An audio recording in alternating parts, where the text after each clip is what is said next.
Салам достор. Бүгүн биз CSCS'теги missing number'ды талдайбыз. Маселенин шартына көз чаптырсак, бизге бирден энге чейинки сандар берилет. Бирок арасынан бир сан жоголуп кеткен. Биздин максат ошол калган сандарды окуп, жоголгон санды табуу. Мисалы, n барабар 5 болсо, жана 2, 3, 1, 5 сандары берилсе, жоголгон сан 4 экенин табышыбыз керек.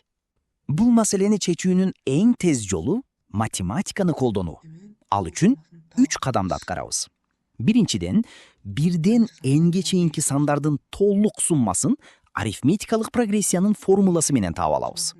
Экинчиден, бизге берилген сандардын баарын бири-бирине кошуп чыгып, учурдагы сумманы табабыз.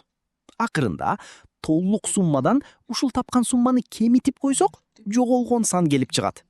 Бирок толук сумманы эсептөөдө маани өтө чоңоюп кеткендиктен интке батпай, integer overflow катасы чыгып калышы мүмкүн. Ошондуктан 64 биттик long колдонобуз. Эми C++ тилиндеги кодубузду карайлы.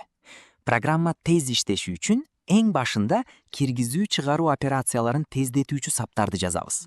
Андан соң n санын окуп алып, long менен толук сумманы эсептейбиз. Формула n көбөйтүлгөн n плюс 1 бөлүнгөн 2. Андан кийин цикл ачып, берилген сандардын баарын current sum өзгөрмөсүнө кошуп барабыз. Акырында толук суммадан учурдагы сумманы кемитип, экранга чыгарабыз. Бул код цикл O(n) убакытты алат. Ал эми S тутум татаалдыгы O1 болот. Келгиле кодду иштетип текшерип көрөлү.